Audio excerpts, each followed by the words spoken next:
Well, I'd like to welcome everyone to our event tonight. My name is Jane Tylis. I'm director of the Humanities Initiative here at NYU. And I want to just make a few remarks before introducing the panel, mainly concerning the fact that each year now, for 3 years, we have co-sponsored an event with the Division of Libraries here at the Initiative. This is the first year we are co-sponsoring as well with the New York Institute for the Humanities. And our search for this year's speaker was made much easier when we learned to our great delight that Timothy Naftali had just been brought to New York as the new director of the Bobst Tamiment Library, as well as the Robert Wagner Labor Archives, which means he'll be overseeing a rich collection, or is overseeing as of the last 7 weeks, a rich collection that includes the archive of the American Communist Party, the works of filmmaker Estela Bravo, papers of William Kunstler, Howard Zinn, and civil rights activists James and Esther Jackson, and maybe most recently documents from Occupy Wall Street. We thought it would be fun to introduce him to NYU and to New York City by way of a conversation with prize-winning journalist Evan Thomas, so that they could talk about one of their many great shared loves, presidential histories, and the way those histories are told not just through books, but through archives and libraries, such as the Richard Nixon Presidential Library and Museum, where Tim Naftali was the first director. Presidential libraries, I think, as we all know, have been in the news a lot lately, not least because there's been discussion about where Obama will be having his library. I think there's been some question about whether he may donate his materials to Columbia uptown, that other university. We'd love to get them down here, but who knows? And of course, the politics of becoming president are at a feverish pitch for us all as we are reeling from the second season of House of Cards. So I think it'll be a great discussion, a great night, and I thought to help us all in terms of who's who, I've provided our speakers with the ultimate sticker book of presidents. Eric, I'll give this to you, just so we know who's who on the playing chart. So I want to thank our staffs at the Initiative and at the New York Institute for Humanities, Stephanie Steicher, Denny Valentine, Chris Alexander, and Gwyneth Malin, as well as to Carol Mandel, Dean of the Libraries, for their support and help for tonight's event. And without further ado, let me introduce our three panelists. A native of Montreal, Timothy Naftali has a BA from Yale, an MA in American Foreign Policy and International Economics from Johns Hopkins, an MA and PhD degrees in history from Harvard.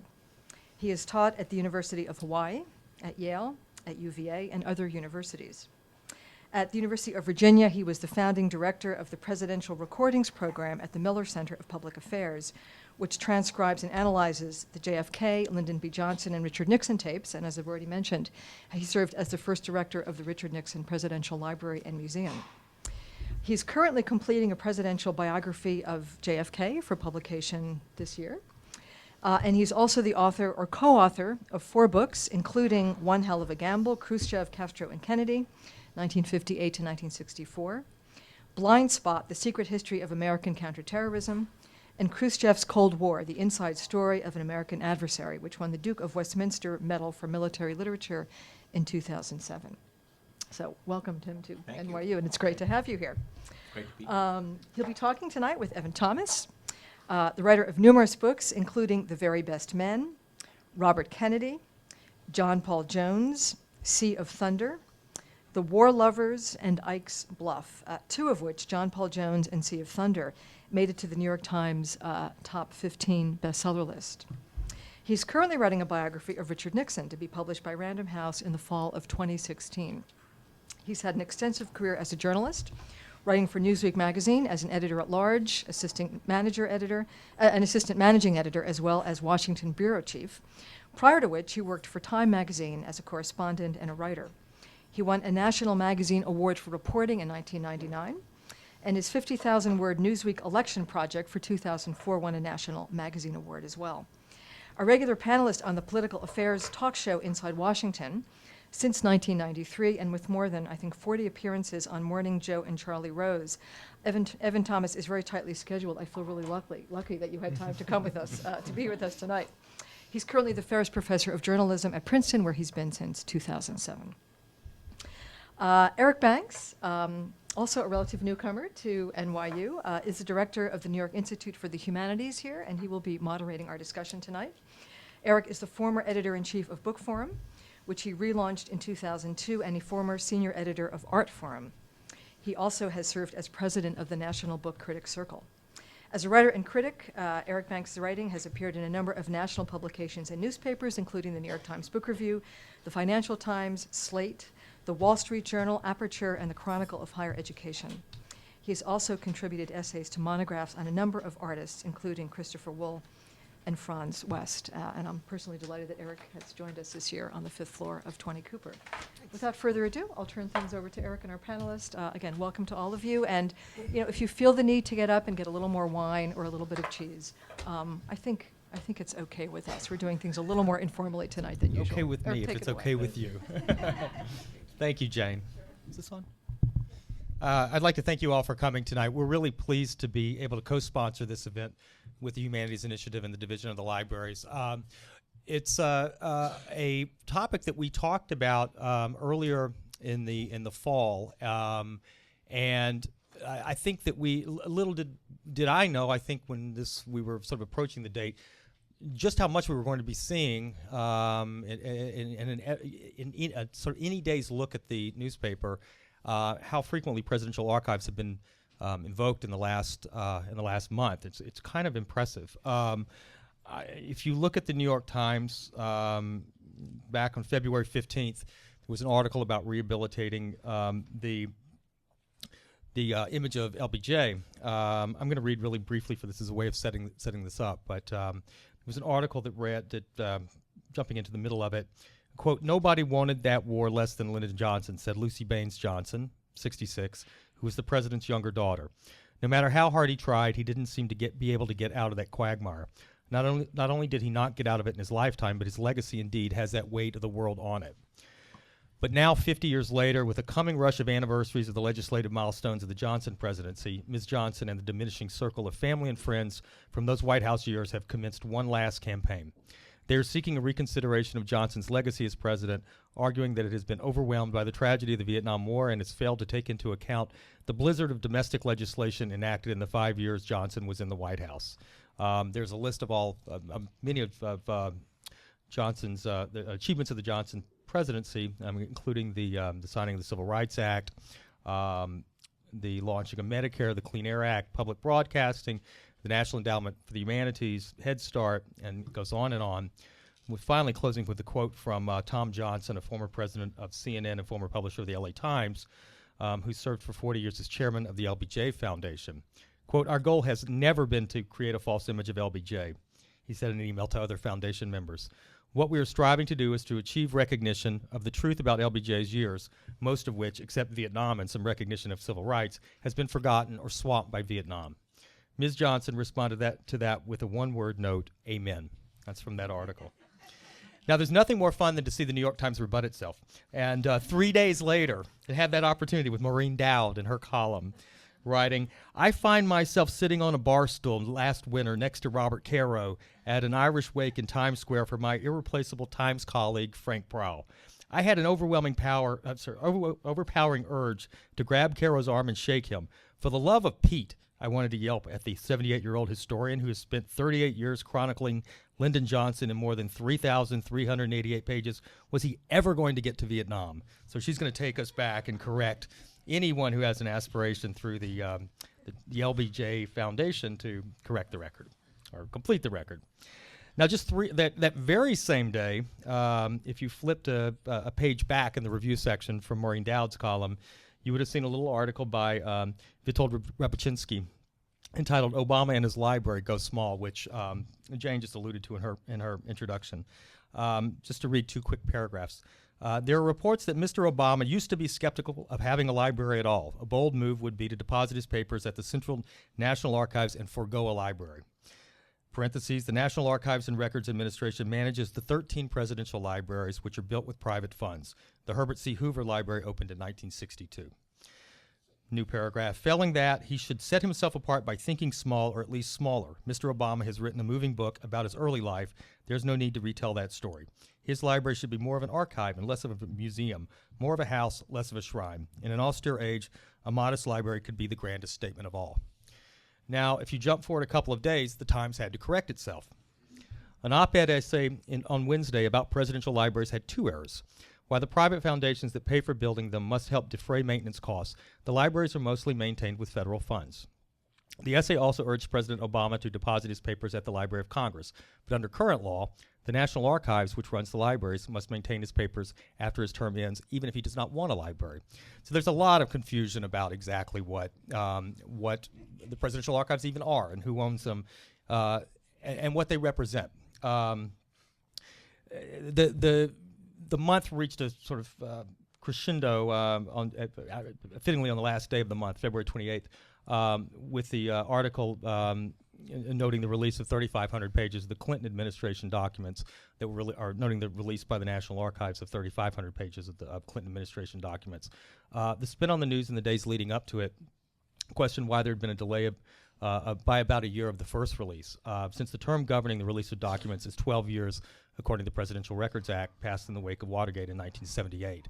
This is a law that has gone through a couple of different changes since it was first passed in '78. I thought that we might begin our discussion by asking Tim and Evan just to talk to us a little bit about the history of the Presidential Records Act and to tell us exactly how this governs the way that that presidential archives function. It's a very broad question, but... Well, I'm going to start by saying that it'll surprise most Americans. Oh, first of all, it won't surprise most Americans if I say it's great to be here. New York is a wonderful city. I've never lived in New York before, although I have a dear relative, Gloria, who's here, who taught me about New York as my Auntie Mame. So I'm delighted to be here, and I'm very much delighted to be on this panel today. So I want to thank the Humanities Institute and the New York Humanities Institute.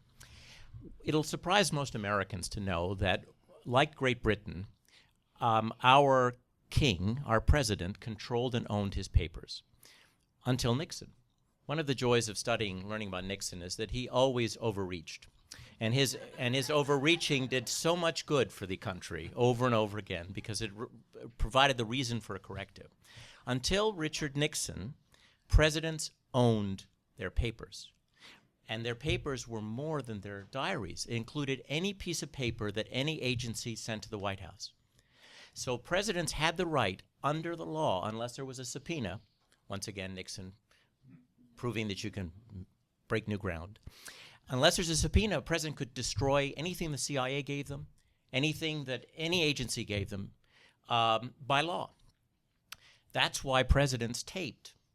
The reason you had 6 presidents taping through Nixon is that they assumed, quite rightly, that the tapes belonged to them, and they could destroy the tapes at will, and that the tapes would never go to the National Archives. There would never be a pesky archivist, ever, inventorying these things and saying, why is tape number 17 missing? So in our country, like in Great Britain, our president, though he's elected, someday she, maybe, they own their papers. What did that mean for history? It meant that we've never controlled presidential papers until the modern era. Let's look at Abraham Lincoln. If you look at books about Abraham Lincoln, you'll notice that a lot of them came out in the late 40s and early 50s. Why? Because Robert Todd Lincoln lived to 1926. He was in his 83rd year when he died, and he had his daddy's papers. And when he died, his will said that my daddy's papers can't be opened to anyone until 22 years after my death. And there was nothing that any American or Congress or anyone else could do about it. So Abraham Lincoln's papers were not available to scholars until 75 years after the end of the Civil War. Because in the United States, presidents owned our history. This was something that George Washington, he did so much good for our country. But one of the things he adopted from the British system was that he would control his papers. And every president after Washington maintained the same system. Now, why didn't it change? Because we have a system of separation of powers. Congress could not mandate, until thankfully Nixon, could not mandate what a president did with his or her papers. So the thing you have to keep in mind when you study presidents before Richard Nixon is that the family has probably destroyed materials. There are going to be exceptions, and great historians and writers like Evan sussed this out. He worked on Eisenhower, but our history for the period before Nixon is an arbitrary history at that level. I didn't understand that until I took this job. There are 2 other exceptions, because in the world of presidential history, there are always exceptions. Carter and Ford were grandfathered in. So the first library that is governed by a system where every piece of presidential documentation is public, I mean owned by you, owned by us, is Reagan. Now I think that has actually changed the nature of record keeping, because from Reagan on, our presidents realized they no longer controlled the paper the way they did before. And I suspect there was much less documented because of this understanding. Nixon ended the taping era, but I suspect that from Reagan on, there's a change in what people document. The reason why the Clinton family can control materials is that Congress cut a deal with presidents. Basically said to presidents, you can have an executive order that will dictate how we implement this congressional presidential act. So presidents get to play around the edges, and George W. Bush actually changed the margins. He didn't just play on the edges by giving his representatives forever the right to say no to the release of documents. Now, Obama overturned that because an executive order is not a law. It can be overturned by any subsequent president. Actually, the same president can overturn it. And so now, once the president dies, that's it for stopping the release of certain materials. So our system, there is out there, and I think journalists have this feeling too, that we have some kind of statutory system that materials are released in a certain number of years and according to a set of criteria. That's not true. We have a very arbitrary system that depends on power. And when you have a president who is more transparent, things get open. And when you have a president who's not transparent, things get closed. The system is way too arbitrary. And I think it's something we ought to do something about. So presidential history is, it's a very funny way to learn about America, because for most of it, we're like Great Britain. Well, you actually you wrote a book about George H.W. Bush a few years ago. Could you notice the sort of, in the kinds of materials you were working with, that sense of self-awareness about the status of these archives? Well, I wrote it, and it was for a really great little series that Arthur Schlesinger and now Sean Wilentz edit. But it was really not the kind of detailed book that Evan is writing on Nixon right now. But I'll tell you what I couldn't see, because it was still in that period. I wrote this in 2007. It was still in the period where advice to the president is withheld. Mm-hmm. So, the really interesting question about Daddy Bush is, how could this remarkable patrician, who in many ways was a superb president, had gotten so down and dirty in the 1988 campaign, which was an awful campaign, have to have used race and sexuality, and the way he did was, for this man, was awful. And of course, if you look at his advisors, you can understand some of it. The advice they gave him was closed in 2006 when I was writing this book. Some of it may be open, but there. And this is, again, thanks to Richard Nixon. Richard Nixon, when the Congress of the United States seized Nixon's papers, and by the way, it was like the seizure of evidence in a crime. I mean, for example, when I was head of the Nixon Library, I was the custodian of Nixon's toothpaste. Okay? I made sure that his blush was preserved forever. But there was material that was in his bathroom when he resigned was seized by the U.S. government. And I had it.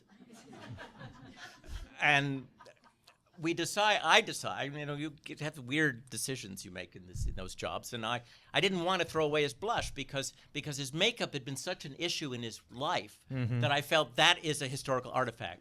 I hope you're not mad at me that I threw away his toothpaste, or I didn't throw it away. An archivist, using proper deaccessioning, threw it away.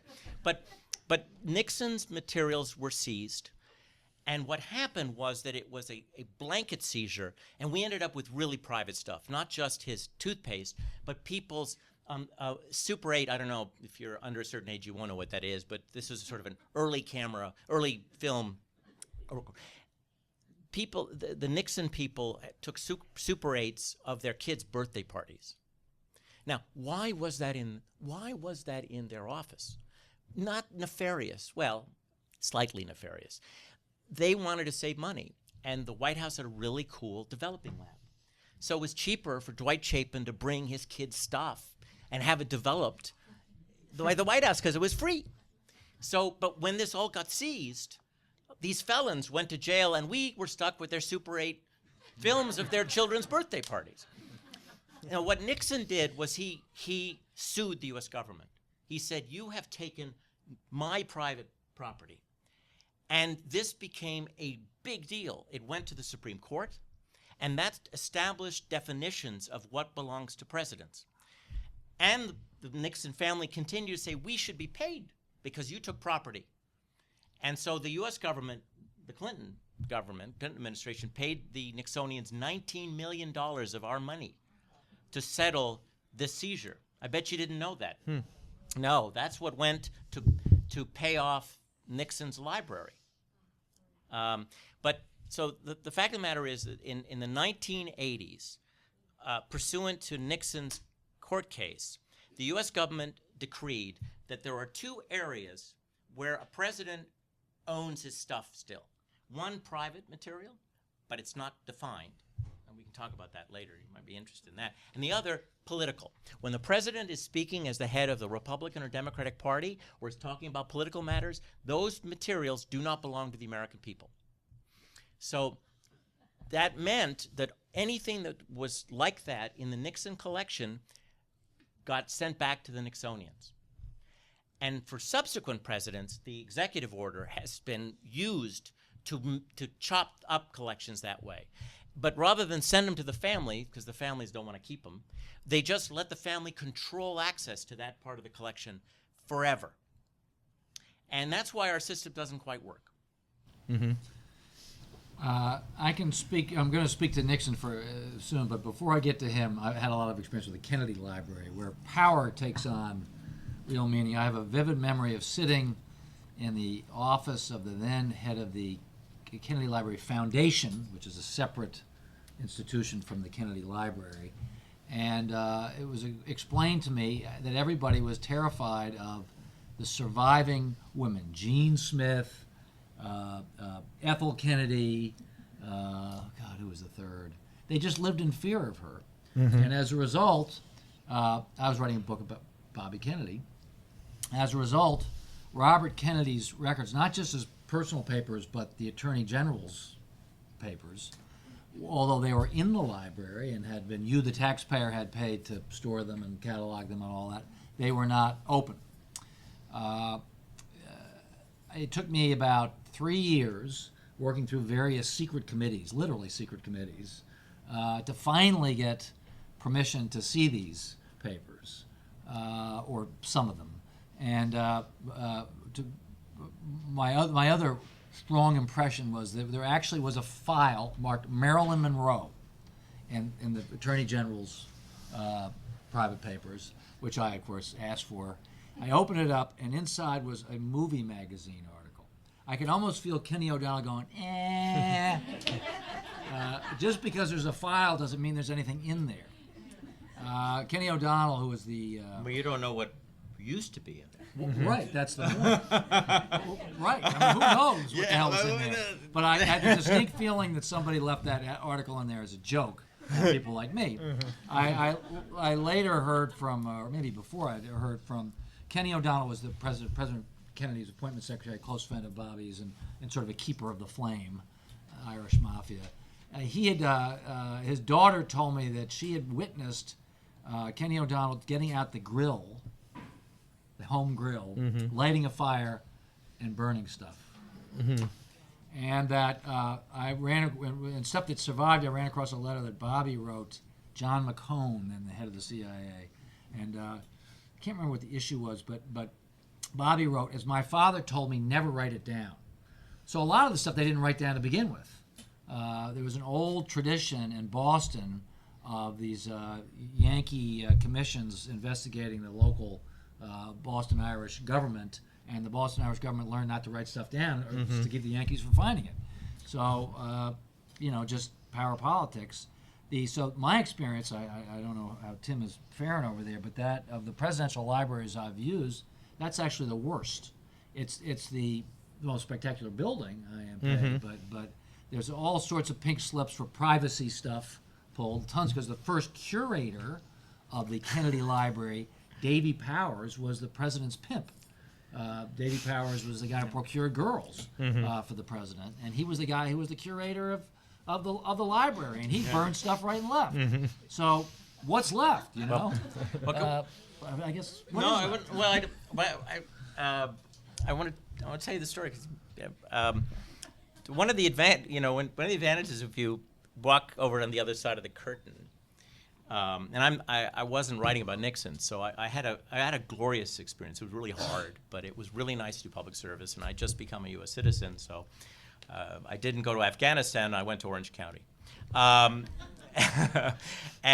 so it was great to do, and it was so. And I didn't have a dog in the fight because I'd never written about Nixon, and I may someday, but it was not something I immediately was going to do. I like working on Kennedy, and anyway, so I decide after I leave the business, I think to myself, I wonder if the Kennedy family did some shenanigans. Maybe I was around Nixonians too much. Huh? And so I used the Freedom of Information Act and I've always admired archivists, but I learned to understand what they do. And they do many important things, but if you just think of archivists as putting things in new boxes, you don't get it. And one of the things that they're really good at, the pros, is provenance, where something comes from. And they document, if they're good and they have good management, they document every place that stuff goes. Because the movie magazine issue, when did that movie magazine actually get put in there? So I decided I'm going to find out provenance of these papers. So I used this is after I left the government, used the Freedom of Information Act to FOIA my former employer to find out about this. And I found out things. I'm writing this book about Kennedy, but I don't mind. The anniversary of his death is over. Unlike Evan, I don't have competitor. Everybody who was going to write about Kennedy has done it for a while, So here's what I found out. And it tells you a lot, not about the Kennedys, but about all presidential families. I don't think this is just the Kennedys. But after the president's death, the same day, Bobby told the president's secretary to gather up all the tapes. John F. Kennedy had a taping system, and he taped about 270 hours. And Evelyn Lincoln, who was his secretary, gathered up the tapes, and the family put them away because the family didn't want the U.S. government didn't want LBJ to have them, but they didn't want the government to have them. So they were put in a safe to which only the Kennedy family had access for the next 10 years. Sorry, this is important, 12 years. I can see Liz Holtzman doing the math and thinking 73. No, it's worse than that.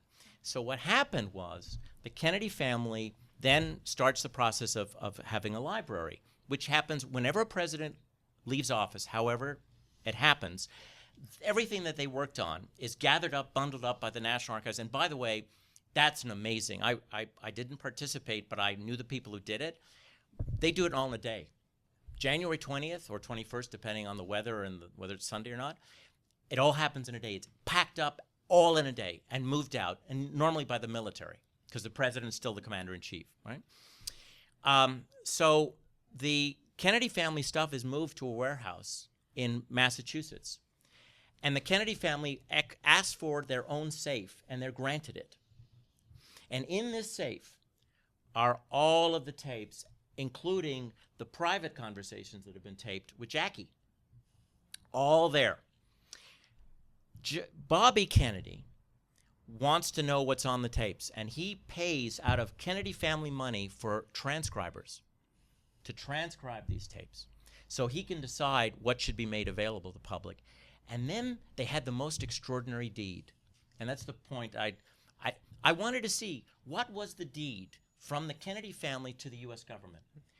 The deed has a lot of other language, but the the meat and potatoes of the deed is the following. The executors of the John F. Kennedy estate deed to the U.S. government all of the materials of the Kennedy presidency that the president would have wanted to be deeded. He's dead. And then they set up the secret committee you're talking about to determine what John F. Kennedy would have wanted. They went through everything to decide what John F. And of course, what does that mean? It means anything that would have described his medical history, his philandering, anything that was that would have indicated a different approach to some policy that they, in their sense of his legacy, felt was contradictory to the message they wanted to send, would be pulled. And they had the perfect right to do it. Isn't that an amazing deed? Anything that the president would have wanted, and yet the president was long dead when they signed this. They signed this deed in 1965, 2 years after his assassination. So what I can tell you is that the Kennedy family had a nervous breakdown when Alexander Butterfield revealed that Nixon had tapes. And the FOIA that I did showed the conversations, notes on conversations with archivists, because they wrote all this down, because they were afraid with the Kennedy family about what to do now that tapes have been revealed. And they decided not to give the tapes to the U.S. government until they'd finished their transcription process.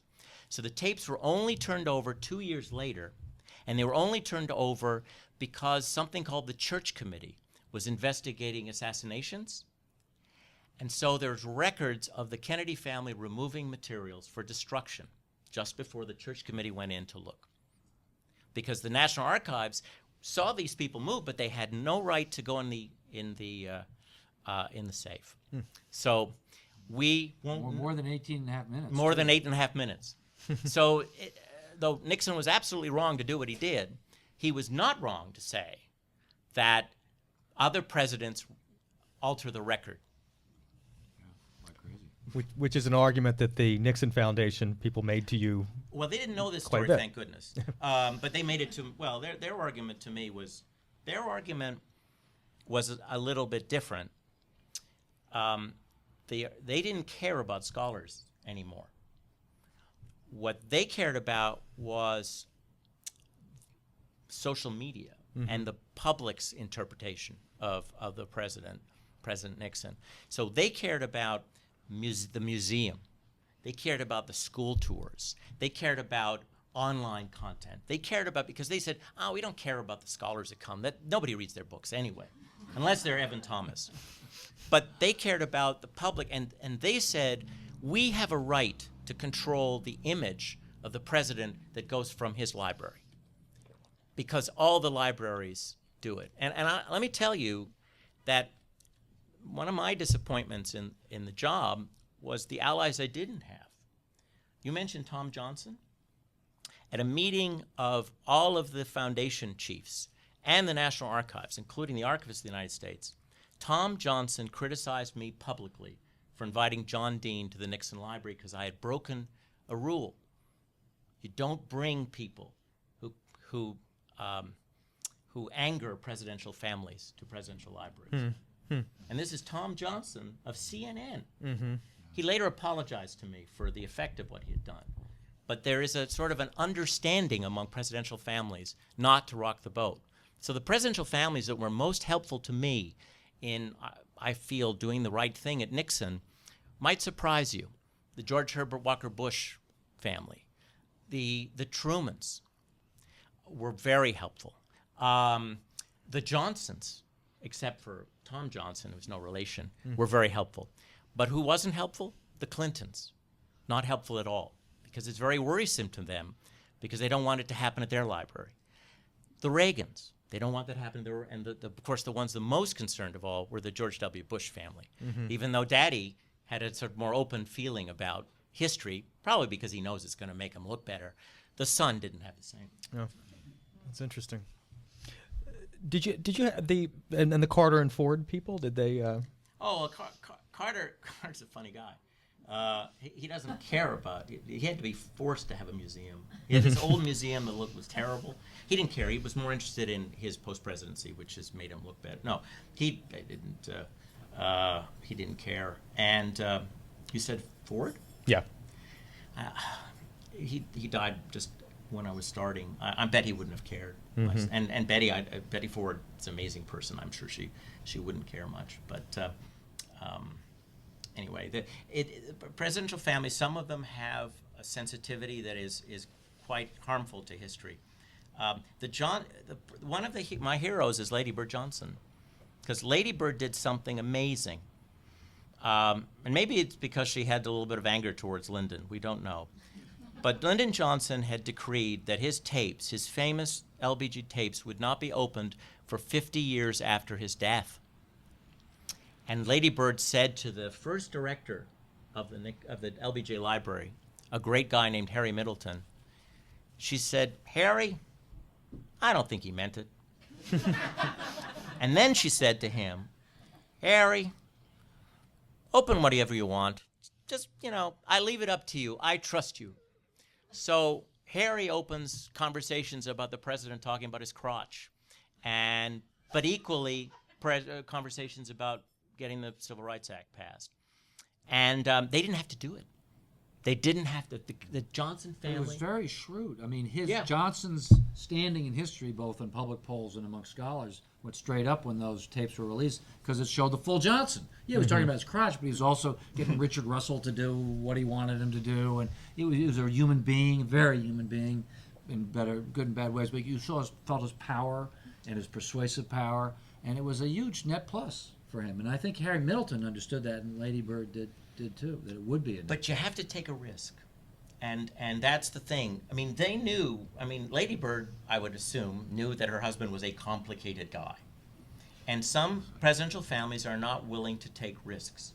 That there's going to be, let the chips fall where they may. Not all of them are willing to do that. The Johnsons were willing to do it. I'm not sure how many presidential families are like that. Mm-hmm. None.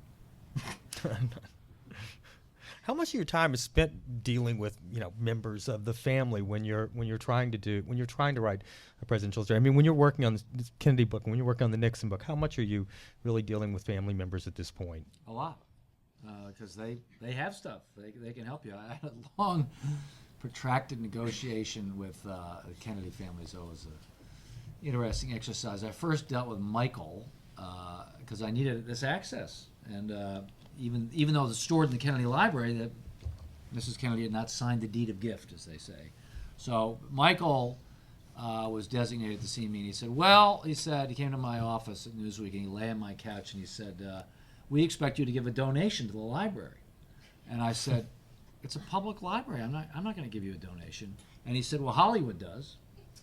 Now Michael died shortly thereafter, and then after that, I was dealing with Max Kennedy, young Max Kennedy, who was not as cocky as Michael, but Max was scared of his mom. And Max told me, Bobby Kennedy would read books of poetry, and Bobby Kennedy was a very interesting guy in so many ways. He was a terrible student, but he self-educated later in life. After his brother died, he became kind of an existentialist, and he starts to read Camus and all this, and he starts writing in the margins of these books. Where were these books stored? In the bathroom at Hickory Hill. So I said to Max, "Can you sneak me in there so I can read the damn books in the bathroom?" And Max was willing to do it until he talked to Mom, and then he got scared. I have no idea what these books are today, but they were literally in the bathroom, moldering, in the steam. There's a filing cabinet in the attic of Hickory Hill. It was all the good stuff on Bobby. I have no idea where the hell that is. It was insane. Now, Max, to his credit, is a nice man and wanted to do the right thing. He was frightened of his fearsome mom, but he did, and he got me through the secret committee. I had to jump through a million hoops. I had to show my manuscript to Ted Widmer, who is now at the head of the Brown Library, right? Something. He's writing. I think he left to help Hillary Clinton with her latest book. Well, he had been Max's or somebody's tutor at Harvard, something like that. But I had to submit my. Always Harvard. You know, I had to submit. I mean, this is crazy stuff that journalists hate to do. But You had fortunately, to submit. Did they cut any? nothing, because Woodmer, fortunately, was a good guy, and he understood the game. Yeah.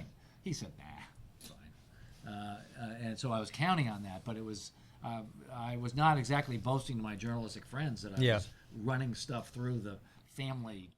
Oh no, Nate Woodmer wrote a great book on Van not- Buren. He's not a flunky. He's not. He's a very good Fortunately, historian. I'm just I knew- sorry he was I put in knew that who the position. flunky was, and I knew he was actually not a flunky. So I thought, The non-flunky he's a flunky. non-flunky. The He was- non-flunky He was flunky. fantastic. In fact, calmed Max down and said, "Hey, it's all going to be okay." Don't worry about it. You know, this is going to make you wonder how the heck anyone could do an interesting presidential biography. There are a couple of things that are incredibly fun. It's a treasure hunt. For example, Evan just explained how the non-flunky, Ted Widmer, didn't cut things out. You can find the unedited presidential biographies if you hunt enough. And I know that the Kennedy family used to cut up the president's friends' books as a condition of their publication. So I went to track the pre-cut versions, and they have Jackie Kennedy's handwriting in them, and Robert Kennedy's handwriting, saying, "Please don't," and they cut. So of course, ruthless cutters, because they you know that what they would do is they would arrange for their friend to get a good book. They go to their friend would be publishing his memoirs, and they'd say, Bobby would say, "How much are you getting for them?" And he'd say, "Whatever," and then he'd say, "I can do better for you." And so Bobby would arrange a better book contract, but the book contract would have a stipulation that Bobby would determine would have to have veto power over the publication.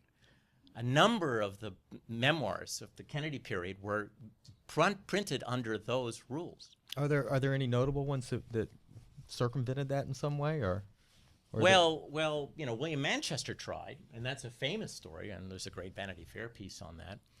But it's the fun part of being a writer, because you basically try to you think through the system of censorship.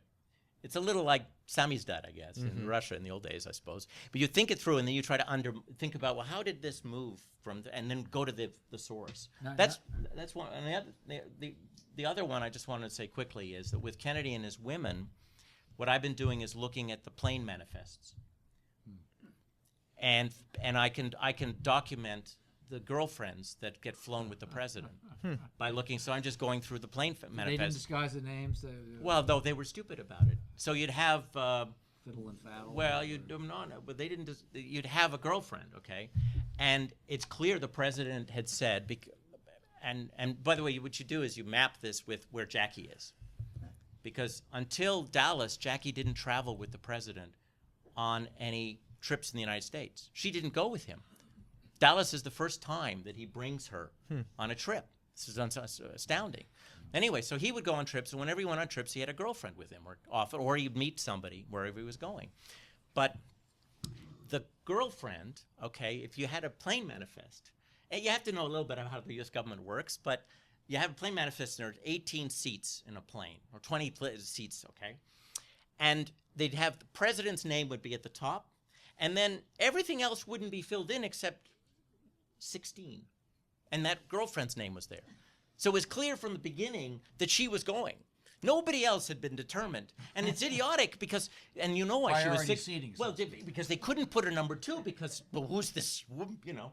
So it's to be, yes. And of course, that iteration, because the military, God bless the military oversaw who moved in planes, the military is very, very orderly. So the first order they got was make sure this woman they didn't know was flying. So I mean, who is she? Well, we'll make sure she's not number 2. Well, we'll make her 16.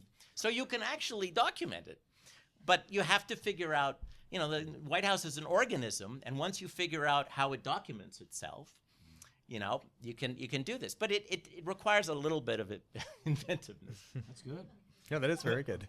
I mean, It's fun. Do you feel a sense of competition then against your fellow presidential biographers and historians? Because it seems like you're. It's there. Well, I'm telling things because nobody else is writing. But why don't you ask Evan? He's got it. Yes, to challenge. yes, I do. I'm totally paranoid about the competition. Well, your Eisenhower book came out at a time that a lot of books about Eisenhower were coming out. Yeah, there was a problem. Yeah. Because I was about the third that year. Uh-huh. And I had to call in every shit I knew to get on radio, and because no, it's a huge issue because there's only so much media to go around, and it's as any author will tell you, you beg to get. I mean, it's all about getting on TV and radio. Mm-hmm. And I fortunately have friends in the business, but you need them because you don't get on TV and radio, you don't sell books.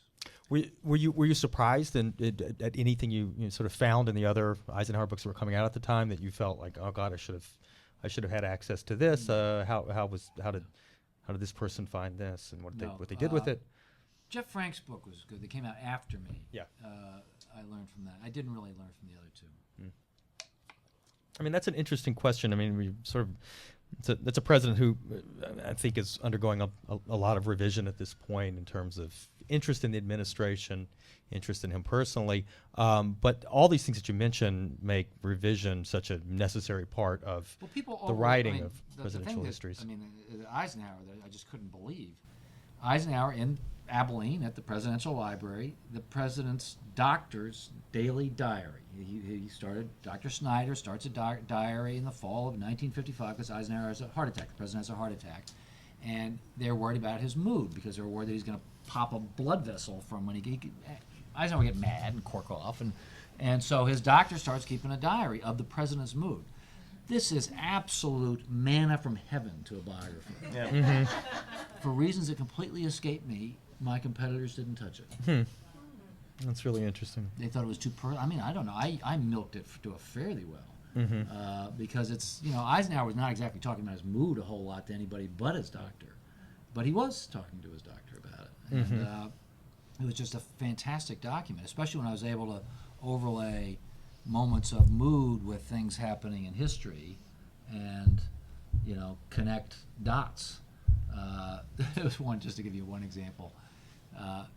Eisenhower was a golfer, and he used golf to try to relieve his tension. Wrong game for that, especially for a perfectionist.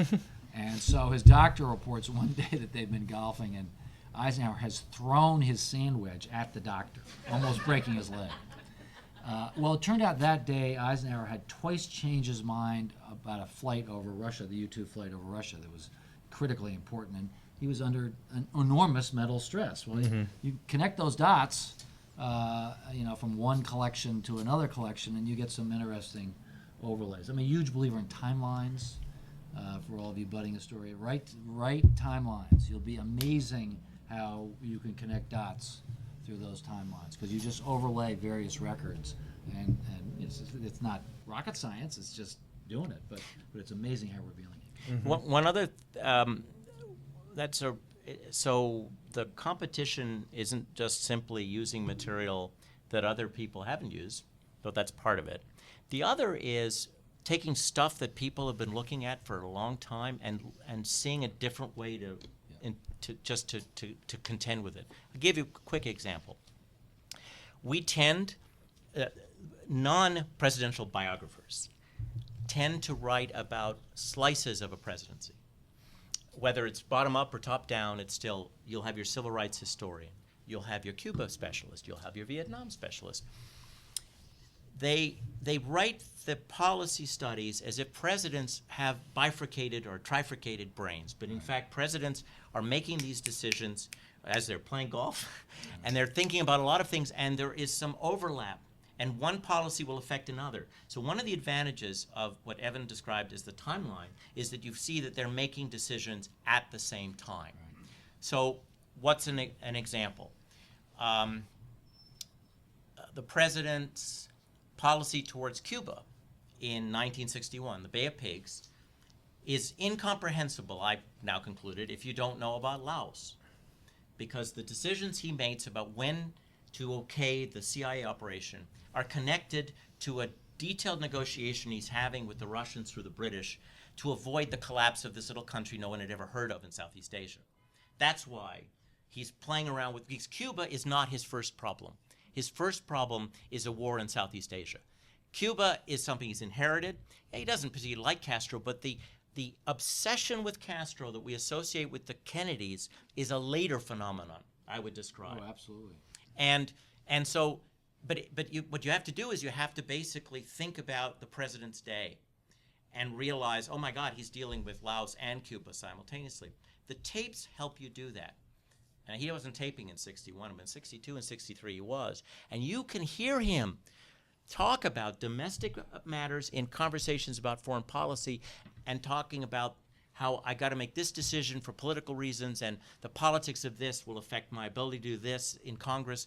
That's how presidents think. They're very political animals. If you slice and dice them as if they were members of the Council on Foreign Relations, you're missing the world they inhabited. Well, there's one more question, and then we'll see if anyone has any questions in the audience. But how do you think the kind of, obviously there's a big transition now into emailing documents, in email conversations. I think that I've seen the number for the estimated for the Clinton archives would be something around 20 million emails and 78 million documents. Obviously, with Obama, it's going to be quite a bit more, and I don't know what it's going to look like for the Bush administration. But how will that? Do you have a sense of how that's going to change the kind of what you might say is the texture of looking at presidential archives and working with them? Well, email has replaced the phone, which killed a lot of material. The phone, unless they were taping the phone, or they had somebody on a dead key, which is, in other words, they were listening in and writing notes, the phone actually robbed us of a lot of data. A lot of interaction occurred on the phone. Email has replaced that, so that's helpful. But the U.S. government, I can say this, having observed it, doesn't know what to do. It paid a lot of money for for dealing with what we call born digital data. When I was there, and I left in 2011. I'll tell you one little story. It tells it all. You probably don't know this, but in the CIA, under the National Security Act, is responsible, the head of the CIA, is responsible for protecting sources and methods throughout the government, not just in the CIA, but throughout the government. As a result of this, the CIA worked with all the presidential libraries to microfilm all the classified documents in all of the presidential libraries. And they have a microfilm of, not all, there's a class of nuclear material they didn't, because there was an act of Congress that had to do with the Wen-Ho Lee case. But I won't bore you with that detail, but I can't say all because there's one class that they didn't. But they have a copy of absolutely everything. And actually, it's good for declassification because when we would want to have a document reviewed, rather than using a classified courier, which is what we had to do, otherwise I had to send somebody to an Air Force base or a military base, and they would have to fly on because our government takes these things obviously very seriously. We could just use a classified fax and contact the agency and say, go to microfilm number, then these numbers, and this document, and have this agency look at it. So, okay, what am I getting at? What I'm getting at is that stuff was born paper, but our government digitized it for this project. What they would do is they would then send us the stuff. And I said, look, you've declassified this. It's already digital.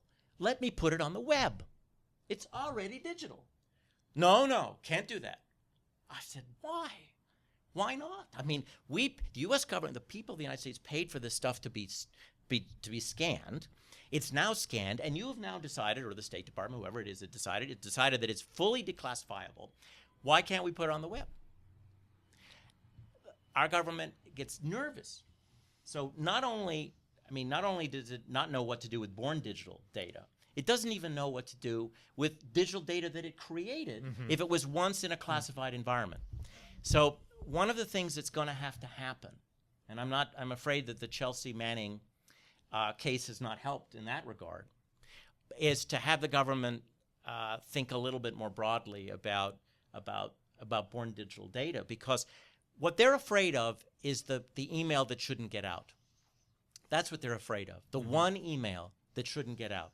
Because the way the system used to work, and I'm talking about 2007, is the agency would send something to us, and they would say the following pieces of the document have to be removed, and my team would take a razor blade, all right, and they razor blade each, and they this is very serious, and you could go to jail if you didn't get it right.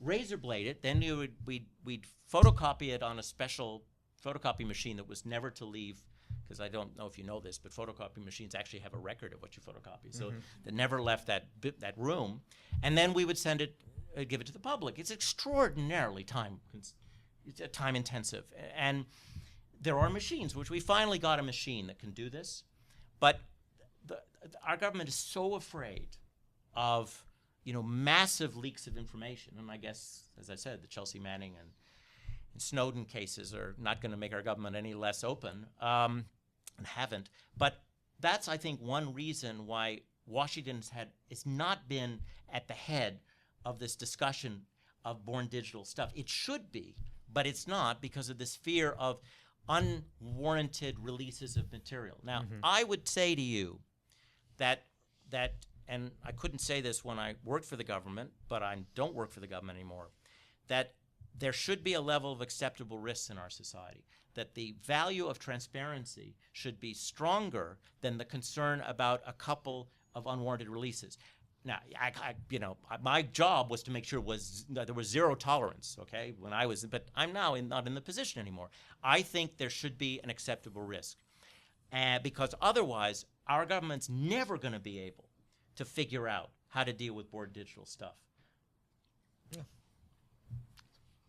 It's a very interesting observation, interesting way for us to see if there are any questions from the audience. I think there's a microphone here, which we can bring to you. So,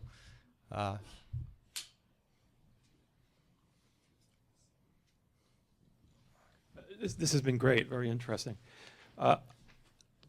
I had the opportunity not too long ago to spend an afternoon with Ray Price, and it was fascinating for a whole lot of reasons. Not the least of which his best story was about getting drunk with Jack Kerouac, but that's a whole other topic, I suppose.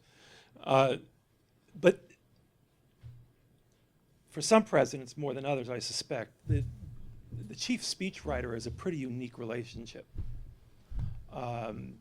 Not just as part of how the president communicates with the rest of the world, but also everything that has to land on that person's desk and the filtering process of what gets communicated and so on.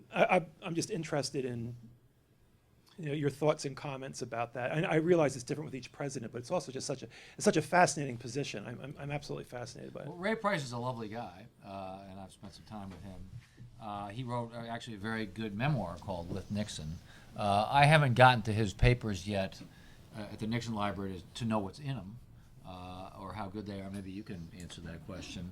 But he's a thoughtful. Ray Price always wanted to see the good in Nixon, and he talks about Nixon's dark side. He knew there was one, but he's an elaborate rationalizer in a very thoughtful, considered way of Nixon. About Nixon, and his sort of role was to be the anti-Buchanan in the speechwriting mix, which he performed with dignity, I think. But he wanted to see the best in him, and he does. I don't know. Would you have a view? Is there am I going to find anything interesting in Ray Price's? Or just speechwriting. I'm just interested in the role of speechwriters generally, also presidents, they're chief speechwriters, and what they have to ride herd on an awful lot. I was just going to say, look. I'm trying to remember if this was on Courtesy Storage. Insider Baseball. His private papers are at the Nixon Library too. Right. So they're interesting. Well, you have Ted Sorensen, the best example. And how should I put this? you have to remember that all speechwriters have egos, and some have bigger egos than others. And when they describe their relationship with the central person, keep in mind that it's very hard for them not to explain the role they played. And in the case of John F. Kennedy, because he died the way he did, don't underestimate the role of grief in shaping how these people have dealt with his legacy. It's not just spinning for, political purposes, although there's some of that too. But it's also the grief and the sense of loss and the love. And I think that the way in which Kennedy died complicated the writing of his biography. I think Jill Abramson wrote about how he's the elusive president. The reason he was elusive, or for many, it wasn't simply because the family worked so hard to keep parts of him elusive. It's because the first rush of books about him were by people who were grieving. And the second rush were by people who were angry at those who were grieving. Well, neither is really the kind of emotion that you want from someone who's going to give you a sense of place and person. And Ted Sorensen wrote an interesting book that was a product of grief. And Arthur Schlesinger wrote a better book that's a product of art and literature, but not necessarily history. Over here. I was wondering, you made a contrast between sort of post-Nixon and before Nixon in terms of the openness and transparency. I was wondering if you could talk a little bit more about how this really affects how we're going to remember our presidents, like the ones after Nixon, and the fact that we have so much more information about them and so much more resources, and the ones before them who, I know obviously we sort of, they'll be more glorified, the ones in the past, but if there are some more specific details. I'm not sure that we're learning. The difference is that you will know policy history better. If that's what you care about, if that's what you're asking for, is policy history, I would say it's better. It is documented better now. I've never been on the other side of the curtain for presidents after Nixon. I researched the George H.W. Bush administration the way that any citizen, scholar, archivist would. So I think I did an oral history program with the Nixonians, and one of the things I tried to do is to figure out how they thought about the past and recorded the past. And I really believe that oral history is going to be more important for modern presidents because we don't have some of the squishy stuff. Presidential families are smarter about that. And Clinton is a perfect example. Clinton loved Kennedy. He's really the Kennedy generation. And Clinton got to office, and he said, I'm gonna put in a taping system, just like Kennedy. Now, stand back and just think about Bill Clinton's taping system. Think about what record he would have provided us with forever. And he told, or don't. And he talked to his friend Taylor Branch, the wonderful historian Taylor Branch. And he talked to his lawyers, and they said, "You're out of your mind, Bill, Mr. President." And so what he did instead was he met privately with Taylor Branch, and they taped these conversations. Bill Clinton, fortunately, had a sense of history, and he wanted to preserve the squishy stuff. But what do I mean by squishy stuff? Let me tell you a little something about how documents are prepared. When there's a meeting of folks, and with the president, they will write down what happened, and then they will send it to the National Security Advisor, and he will edit it. And so these things are often edited so that the president's doubts are removed, so that there's a sense of more decisiveness than actually was the case. So what I mean by squishy stuff is anxiety, uncertainty, the stuff that makes us human. That isn't being preserved. What journalists call the good stuff. Now, the oral histories do help with that a lot. Tim did a huge public service. There had been no good oral history program at the Nixon Library for complicated historical reasons. And you, Grant, I'm sort of 2/3 of the way through. There are at least 50 of them. How many? What was the total? We did 149, and I did 130 of them. And they're on camera. And that was specifically around the controversy around the Watergate No, display, no, or no, much no, broader? no. It was just here was the Because the I long- thought that was a very ingenious way to kind of well deal with it. the long and the short of it is you asked about libraries, and we've gone too much into this because Evan has some great stories and he's written some beautiful books that I've learned from a lot. Long story short is our government, we seized we now control the papers, but Congress is cheap, and it's understandable. Why would they want to build shrines to the other branch, right? So what Congress has done is it's basically forced presidential families to build these things and to endow them for upkeep and to build the first museum. Now, if I'm a presidential family friend, okay, I'm not going to spend $10 million of my money to build a museum that says on the one hand and on the other hand about a president. I'm going to want a rah-rah museum.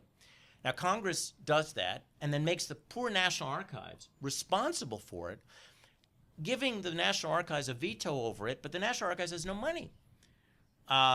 So the Watergate exhibit, I knew I wouldn't have a lot of money for it, and the Nixonians were supposed to redo the exhibit before the National Archives received the library. The dirty little secret here is the Nixonians, as part of the deal, were supposed to redo the Watergate exhibit. And I came to know the head of the Nixon Foundation, and he's a friend now. We had a tough period for a while, but we really are friends. And he came to me and he said, "We can't do it. We just can't do it. We can't agree." And it makes sense. Do you know why? Guess who edited the original Watergate exhibit at the Nixon Library? Daddy, Richard Nixon. So it was like changing the liturgy. How were you going to that's what he wanted. So I think the title was something like The Last Campaign. well, Yeah, the last exactly. campaign. So I knew. I mean, so the family couldn't agree amongst itself how to revise the father. I mean, one of the problems that the family carries with them is the fact that the father never admitted guilt. And so it is a torturous thing for this family. And they cannot, because, and it's a tough, anyway, there's tension there. So what I wanted to do was I had to do something, I knew I hadn't a lot of money, that could change the tone and set a standard of scholarship and also introduce people in Orange County to a fundamentally different chronology. I thought, what better way to do it than to have Bob Dole tell the story, and to have Ray Price, and to have Chuck Colson. People I knew, because I'd read their books, had come to some understanding that wrongdoing had occurred. And I also wanted to include the other voices, because it's a federal institution. So Liz Holtzman, who's here, was interviewed. She was on the House Judiciary Committee, and I interviewed Bob Woodward, and the point was to make it to everybody participate. I have one of the things I'm proudest of is I've got Justice Breyer doing a 2-minute discussion of abuse of power that I could use for students that visit. It's not often you have a Supreme Court justice giving a little lesson. So I needed to do a lot of interviews to have that kind of material. Plus, at the University of Virginia, I worked with some really smart people to build a website, and there's very little public domain video. Ownership over video is a horrible problem for private libraries, which I now understand much better. I knew that as long as I was in the government, I was creating public domain video. So I created 350 hours for future documentarians to use forever for nothing. Mm-hmm. And you can do that when you're in the government. So that's what motivated it. And I knew that the Nixonians were not going to talk to me if I just wanted to talk to them about Watergate. And frankly, there are a hell of a lot of great stories from the 60 campaign and the 68 campaign and the 62 campaign that hadn't been documented. And since I was going to talk to Ray Price about the end of the administration, why not talk to him about the beginning of his relationship with Nixon? So it was a phenomenal experience, and I made some friends out of it. Yeah, that's a great archive.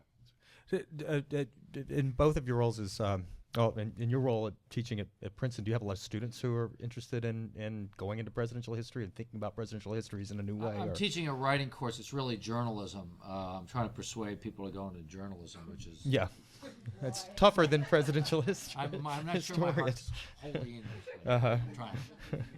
Thank you both for a really interesting and stimulating conversation, and let's please give them a